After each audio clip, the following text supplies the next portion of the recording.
రాజమహేంద్రవరం పోలవరాన్ని కలుపుతూ అఖండ గోదావరి ప్రాజెక్టుకు నిజ స్వరూపం తీసుకొస్తాం. రేపు రాబోయే సంవత్సరమే మనకు గోదావరి పుష్కరాలు వస్తున్నాయి. ఇదొక చరిత్ర. గోదావరి పుష్కరాల కంటే ముందే పోలవరం పూర్తి చేసి జాతికి అంకితం చేస్తామని ఈ సభలో మీ అందరికీ విజ్ఞప్తి చేస్తున్నా. నేను అందుకనే 3 కార్యక్రమాలకి ఇక్కడికి వచ్చాను. ఒకటి, మీరు చూస్తే గోదావరి డెల్టాకు కీలకమైనటువంటి ధవళేశ్వరం బ్యారేజ్ గేట్లన్నీ ఆధునీకరణ చేయడం, 153 కోట్లు, 117 గేట్లు ఇవి పెట్టడమే కాకుండా పూర్తిగా మరమ్మతులు చేసి ఈ ప్రాజెక్ట్ ని కాపాడే బాధ్యత తీసుకున్నాం.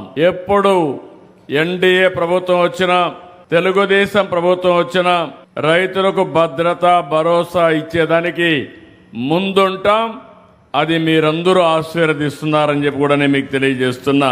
ఒక మంచి పని చేస్తే ప్రజలు ఎట్లా గుర్తుపెట్టుకుంటారో గోదావరి జిల్లాల్లో ఉండే మీరే దానికి ఒక ఆదర్శం.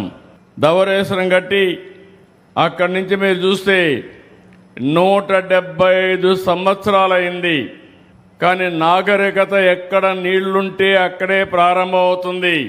గోదావరి డెల్టా దేశానికి అన్నపూర్ణగా మారిందంటే అది కాటన్ చూపించిన చొరవని చెప్పి నేను మీకు తెలియజేస్తున్నా. నిజాయితీ నీతి మీద చూస్తే నేను ఎప్పుడు కూడా గోదావరి జిల్లాలను అభినందిస్తానే ఉంటాను. మంచి చేస్తే మంచి అంటారు, మంచి చేయకపోతే దగ్గర కూడా చేర్చరు.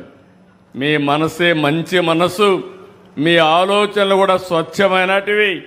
అందుకే మీరు ఈ రోజు కూడా చూస్తే కాటన్ దొరది ఆయన బ్రిటిష్కి వెళ్ళిపోయినా, బ్రిటిష్ వాళ్ళు వెళ్ళిపోయినా శాశ్వతంగా మీ గుండెల్లో పెట్టుకొని ఊరూరు ఆయన విగ్రహాన్ని పెట్టి పూజిస్తున్నారంటే అది మీకుండే గౌరవ భావం.